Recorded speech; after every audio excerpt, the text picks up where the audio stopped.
All right, let's begin. Today we're talking about stress, and later we'll talk about mindfulness as well. We're going to go over the definition of stress, appraisal, physiology, effects, coping. And in the textbook, this chapter actually comes a lot later, but I like to put it right away, right at the beginning of the class, because everybody has stress. Everybody can relate to it. And it's a really good example of the different ways that we think about a phenomenon in psychology. So, stress, as we will see, is both mental and physical and has ramifications for in both our mental lives and our physical lives. And we're going to talk about that now. So, first of all, another important thing in psychology is getting the definition. And I really love the definition of stress because you think that stress is the effects. It's like, oh, I'm so stressed. And you think about your heart palpitating. You think about the causes. You think that thing is stressing me out. But the beautiful thing about the definition of stress is that it hinges on your interpretation of the situation. So, stress is the feeling that comes with the interpretation of a situation as being threatening or more than we can handle. So, it's the interpretation of threat that creates this sensation of stress, and we're going to talk about that more. Um, in any definition, you want to break things down into their component parts. That's a really important aspect of research and psychology and analysis. In case you didn't know, analysis means breaking things down into their component parts. So let's talk about some component parts of stress. There's the stressor. That's the situation that gives rise to stress. That could be your mother's on your back again, or that could be your boss just laid you off. It could be a huge deal or a small deal. It could be somebody is going to ask you to talk in front of class and you're just about to die because you're so afraid to do so. A stressor can be anything. A stressor could be a thought. A stressor could be the idea that somebody doesn't like you, right? So a stressor can be anything. It's the situation that gives rise to stress. Coping is thinking and behavior used to manage the stressor.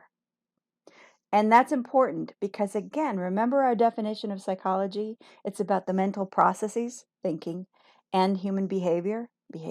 So we're really dealing with both of these things. So coping is a fundamentally psychological process. And then a very, very important component part of understanding stress is this concept of appraisal. Appraisal is just another way of saying a subjective evaluation. So you appraise the situation. It's the subjective evaluation of the situation and of our resources that we have in order to meet that situation that may give rise to the interpretation of threat. So let's look at a couple of different types of appraisal so that we can understand and study and uh, so again, in psychology, we're breaking things down into their component parts and then organizing these component parts in different types. So now here we have three different types of appraisal that are commonly referred to when talking about stress and understanding it. First is harm loss. That's interpreting a situation where you've already lost something. You've already been hurt, ouch, or you've already lost something, oh, but it's done, it's over. That's less threatening. It certainly is a challenge and you have to deal with it. But threat is a type of appraisal where you sense that hurt or loss is about to happen. It hasn't happened yet. So that's the key thing about threat is it's almost here. And in many ways that has a whole different kind of trigger in your mentality and your body because you're ready to take action to prevent it. But another type of appraisal is the challenge appraisal. It's the sense that there's something to be gained if you undertake this um, potentially stressful situation. If you interpret it as a challenge rather than a threat, it's possible to actually transform your interpretation of the situation such that it doesn't lead to stress. It actually could lead to better performance. But let's go on and let's think about this idea that not every situation is stressful. And certainly it's not stressful to the same people, to different people in the same way. So here's something that we saw in our textbook, and they surveyed people about what they considered to be stressful or not stressful. And basically everyone said that waiting for someone who is late is stressful. And very few people said that waiting for an airplane to take off is stressful, or looking for a parking space. So there are some commonalities about what people think is stressful or not stressful, but it really depends on the context. Because let's think about looking for a parking space. What if you're late for a job interview and you just learned your spouse got laid off? That parking space might be the difference between you're being able to earn a living or not, right? So that would be a different sort of that all of that would go into how you are interpreting that situation and the level of what's at stake and the level of stress that would then fall out. One of the things that's important as we think about stress is our body's fight, flight, or freeze response. I mean, you've heard of fight or flight, and I believe that's what the textbook really emphasizes. But I like to also bring in this idea that sometimes in response to heavy threat, we freeze. And that's actually more current with the research on threat response. But what is happening here is that when you appraise a situation as threatening, your hypothalamus is triggered, and it triggers the pituitary gland to release a stress hormone, which happens to be cortisol, that activates a whole systematic response in the body. And that systematic response, it's there to prepare you for action. You experience a threat, you interpret a threat, and your body goes into high alert.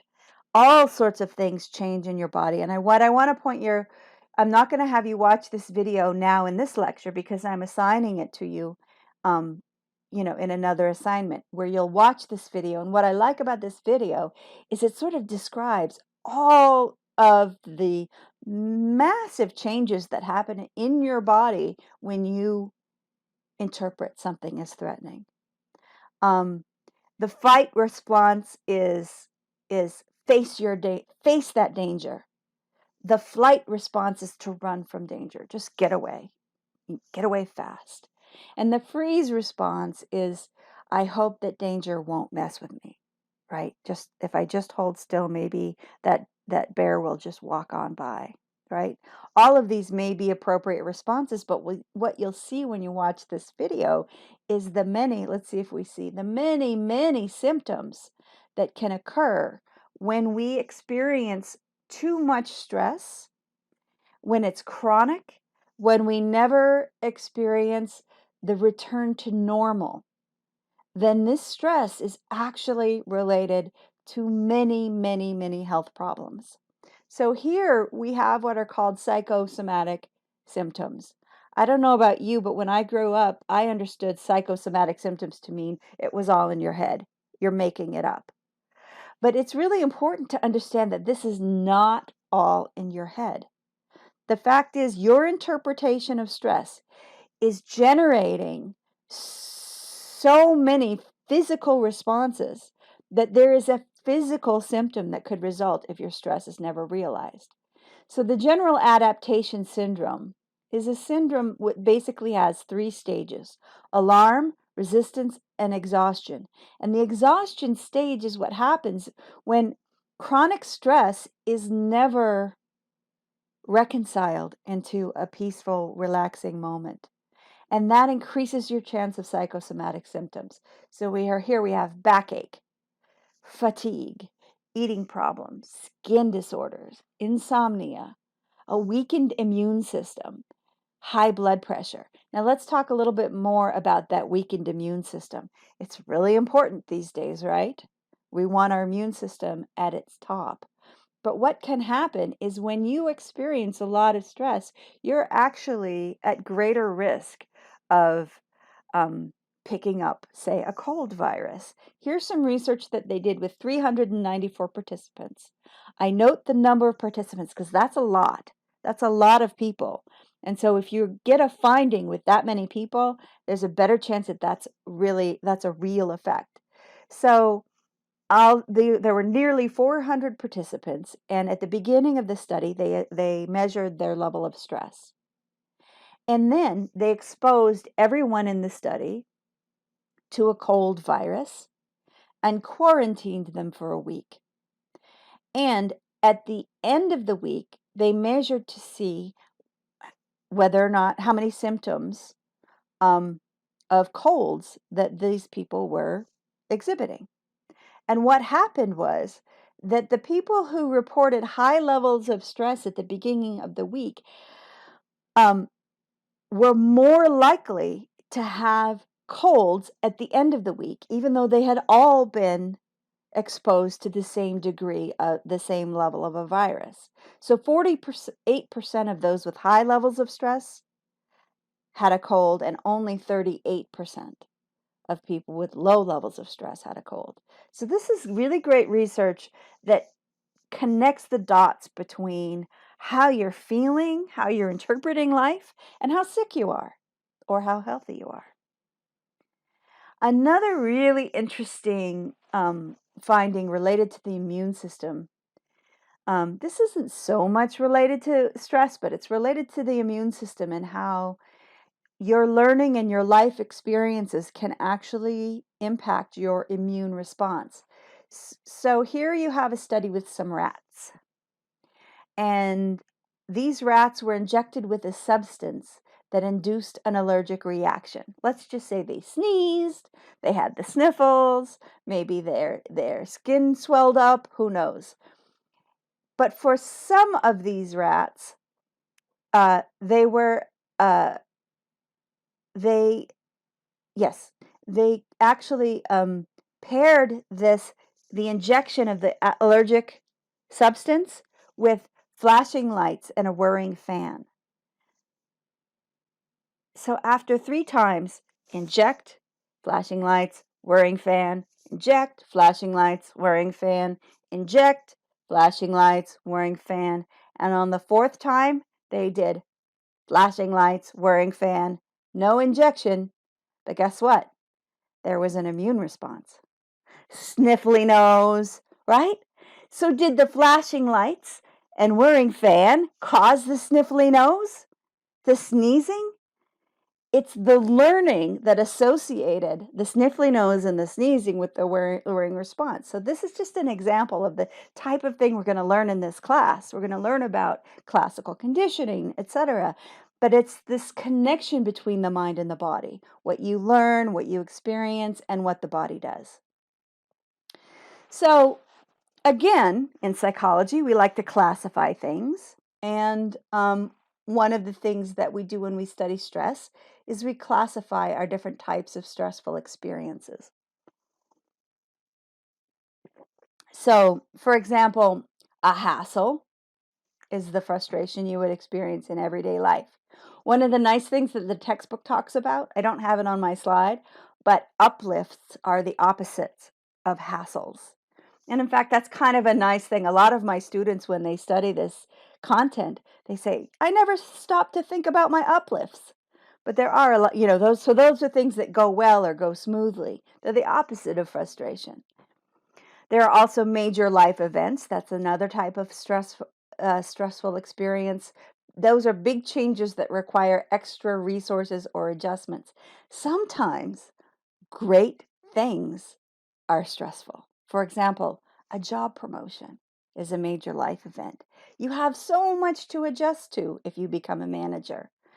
Or a marriage, very stressful. Now you're required to act a certain way or behave a certain way. And interestingly, some sort of minor life events too, like Christmas, has often shown up on people's lists as being extremely stressful. So a frustration is when you're blocked from achieving a goal, and burnout is another thing that's associated with stress. That's feeling cynical and resigned due to chronically feeling overwhelmed. Now, we could probably take a long time and talk about burnout and what leads to it and what do you do about it. But I'm just going to make it suffice just to alert you to this, because you're living your life and you're probably stressed at times. Maybe you are chronically overwhelmed. And maybe you think this is just the way life is. But one of the things that this chapter can do for us is to question that assumption and to think about what can we do to at least interrupt the feeling of being overwhelmed all the time. Okay.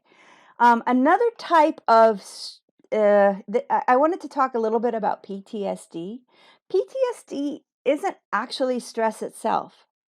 It's even though it has stress in the title, it's actually a different type of disorder. We may talk about it more when we talk about disorders, but the definition of PTSD is really you directly experienced or witnessed a traumatic event. And now you're re experiencing through flashbacks or intrusive thoughts this traumatic event. And then by traumatic event, it's kind of like nearly life threatening. It can't be just like, I got so upset. Well, maybe it could. Anyway, and there's an emotional numbness associated with it, and you tend to be on high alert all the time. So PTSD is its own thing, and just like people throw around the term depression anytime they feel low, people these days are tending to throw around the term PTSD anytime they're sort of have a they're reminded of a negative event they had. But it really is a very serious disorder. And I wanted to alert you to that it's not actually stress. It's actually um, something else. Now, uh, this is one of my favorite topics. This is eustress and flow. So basically, one of the things I would like this class to do for you is to get you to think about things that you typically think of as negative. And remember that there's always a positive side to it, right? The potential for anything to have some positive in it, just as there's a potential for any good thing to have negative. So, eustress is beneficial stress.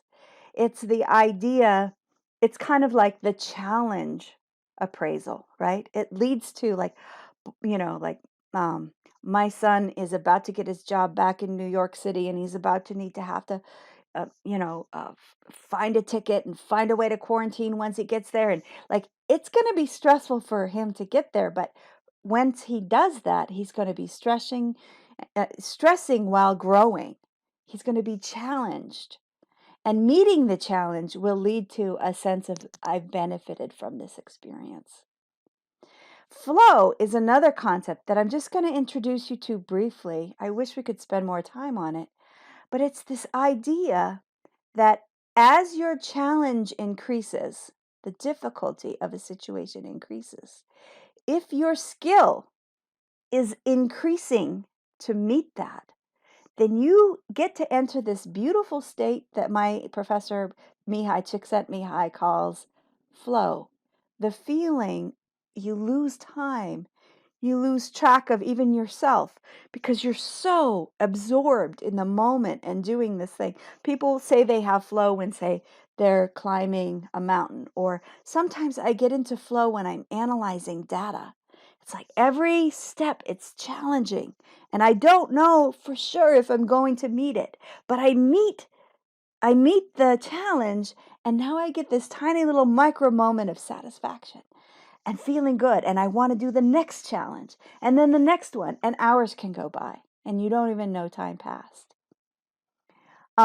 So this idea of looking at things that sometimes are negative, that there's a positive side to it, and understanding the positive aspects of living is what I study in my PhD work. I study positive psychology, and I want to just highlight that to you because it's an aspect of psychology that's relatively new, like maybe 15 years old. It's the scientific study of optimal human functioning. What works? That's what we study. How do people thrive? For a long time, psychologists only studied what went wrong. And positive psychology, it's not positive thinking, it's the study of what works well for people. And how do we understand that systematically so that we can inform people about what, for example, we're talking about chronically feeling overwhelmed. Maybe something that works well for people are vacations. And in fact, there's research that suggests that that's true. People who take vacations live longer, right? Who knew? Now, here's a quote from my professor, Mihai Csikszentmihalyi. Is a professor emeritus now at Claremont Graduate University, just down the road. And here's a quote that I liked. I'm just going to read it to you. What I discovered was that happiness is not something that happens. It's not the result of good fortune or random chance. It is not something that money can buy or power command. It does not depend on outside events, but rather on how we interpret them. Happiness, in fact, is a condition that must be prepared for, cultivated, defended privately by each person. People who learn to control their inner experience will be able to determine the quality of their lives, which is as close as any of us can come to being happy. So, this emphasis on inner experience and interpretation that leads to happiness, conversely, interpretation leads to stress. So, these two ideas belong together in our thinking, and in our understanding of what this is. There are some personality differences that are associated with stress. For example, people who are optimistic tend to experience less stress. People who have a high sense of self efficacy, the sense that they can rise to meet the challenges that are in front of them, they tend to have less stress. Another one that's less obvious that I want to focus on is this locus of control. What does that mean? Someone with external locus of control thinks that nothing I do matters to, something out there is going to come in and ruin everything, or something out there is going to make it great. And what I do really doesn't impact, my experience of life. But internal locus of control is about the experience that the belief that what you do does matter. So, yeah, maybe there's COVID-19 and all of my plans fell through. But with my internal locus of control, maybe I can organize a way to get together with my friends online, for example. And with the internal locus of control, you're better able to access your resources to meet the challenging situations. Now, the book that you'll read this week will talk about two types of coping. One coping is problem focused. Some people say that tends to be what men do. I'm not going to get into that, but it's this idea that if I fix the situation, what's going wrong in the situation, I'm going to make a change in the situation, and then my stress will go away. That is a perfectly valid way to cope with stress, change something in the situation. But an emotion coping strategy is one where you change how you feel about the situation. That might be what we are talking about, say, in reinterpreting it from threat to challenge, or reevaluating it and understanding that this might hurt, but it's not going to kill me. That there may be ways to actually shift your emotion in relationship to the situation, your interpretation of the situation. And these are two different types of coping strategies. So one thing that I would encourage you to do is, as you're experiencing threat or stress or stressors, think about what strategy you're using to cope with it. Maybe you're not using any strategy at all. Maybe you could use one of these two. So, there are many strategies for stress reductions.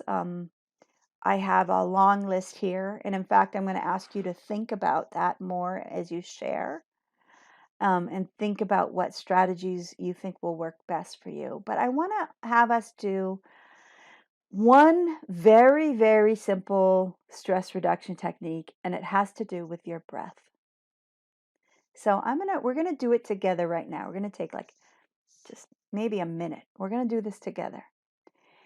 And it, it all that you have to do is make your exhale last longer than your inhale. So I'm going to count it off and let's do this. Okay, ready? Inhale, 2, 3, 4. Exhale, 2, 3, 4, 5, 6. Inhale, 2, 3, 4. Exhale, 2, 3, 4, 5, 6. Inhale, 2, 3, 4. Exhale, 2, 3, 4, 5, 6. Did you get the feeling? It's a calming, soothing breath because, in case you didn't know, it's built right into how your heart works, that when you inhale, your heart rate increases. And when you exhale, your heart rate decreases. So if for a minute or two you can make your exhale last longer than your inhale, you're actually doing something real to decrease your heart rate. And one of the things that I like to, it's really sad because we can't say go to church and sing our songs, but one thing I like to point out about this type of breathing is this is what singing is, right? Where you breathe. I'm not going to sing now. I'm really tempted to sing for you, but I'm not going to. Where you breathe in and you sing out a long time. This pattern is the pattern of singing. So, as long as we're socially distanced or in our own homes, maybe we should sing as much as we can in our cars and our showers as a way of calming ourselves and soothing ourselves. So I'm going to speak very quickly about mindfulness. I've assigned a reading about mindfulness from a site that I respect on the web. This is unusual. I don't do it that often.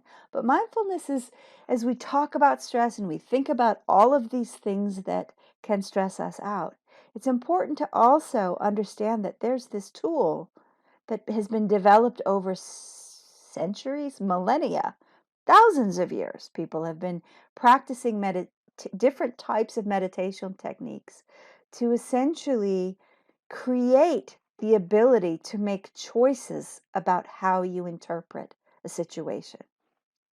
Because it's not natural.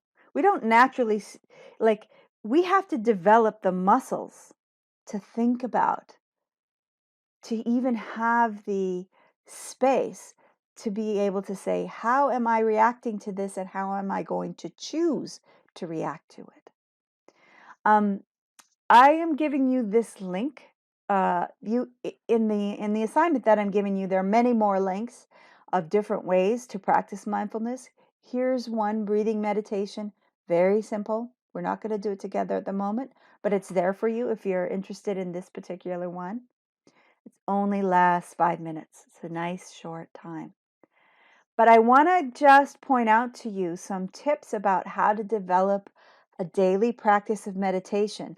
If you're somebody who thinks, wow, my stressors are there's so many stressors in my life, and I'm guessing that there probably are because I know my students. I know you have a lot to deal with. One thing you can do is potentially develop a daily practice of mindfulness. And so here's advice from Jack Kornfield, who is a well-known meditation teacher. I pick one spot. For example, I'm sitting in my chair, my big comfy chair that you will use for your regular meditation. Then establish a regular time of day to practice that suits whether you're a morning person or an evening person. Doesn't matter. You pick your time. Find a posture that allows your back to sit up straight and just relax. You don't want to be rigid. You just sort of want to be straight. And then you start to bring your attention to your sensations of breathing. Don't try to, you can try to control your breathing at the beginning, but the idea is to just let go and watch it. And then here's the key. This is the key to meditation. When your mind wanders, just notice it and bring your attention back to your breath. Some people have falsely suggested that meditation is about keeping your mind on your breath. It's not. Meditation is about returning your mind to your breath when it wanders. That's where the exercising the mindfulness muscles are. And then just allow yourself to breathe naturally and watch it, and return. So this is my stress lecture. I hope you liked it. I hope it helps. I'm looking forward to you reading the stress chapter and the mindfulness assignment, and I'm looking forward to your responses. So, thanks. Oh, no. One more thing. This is my beautiful thought to end it with. I'm sorry, I'd forgotten I have this. This is from BKS Iyengar, a yoga teacher, and he said, freedom is the space between stimulus and response. And so we're going to talk about this again later in the course. But to me, this is one of the most powerful ideas that you can have as a person who has to face stressful situations, who has to rise to meet challenges, who has to respond to whatever life throws at you. If you're able to create just a little bit of space between that stimulus and how you respond, you're going to be able to be and feel free. And so that's what I'm hoping you get out of this course. By studying psychology, we're putting a little wedge into between stimulus and response. And now I'm done. And now I thank you. And I'm wishing you a great day.